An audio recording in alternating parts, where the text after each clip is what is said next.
1986 ജനിച്ച ഒരു പയ്യൻ. കുടുംബ പശ്ചാത്തലം അത്ര മോശമായിരുന്നില്ല. പക്ഷേ ആ കുട്ടി 10ാം ക്ലാസ്സിൽ ഡ്രോപ്പ് ഔട്ടായി. പിന്നെ പഠിച്ചില്ല.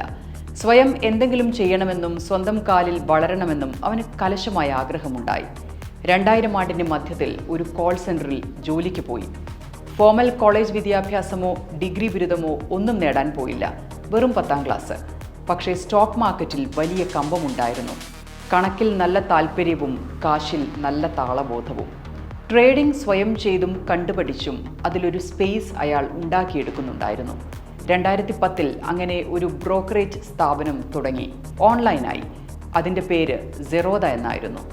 ഇൻട്രാഡേ ട്രേഡിങ്ങിന് വെറും 20 രൂപ ഫീസ് വെച്ചും ഡയറക്റ്റ് മ്യൂച്വൽ ഫണ്ടിനും ഇക്വിറ്റി ഡെലിവറിക്കും ഫീസ് വാങ്ങാതെയും ആളുകൾക്ക് ട്രേഡിങ്ങിൽ അവസരം തുറന്ന സെറോദ.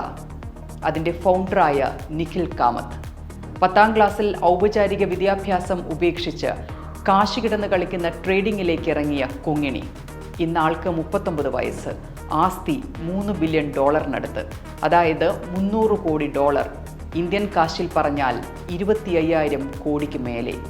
പൂജ്യത്തിൽ നിന്ന് ഉണ്ടാക്കിയ 25,000 കോടി.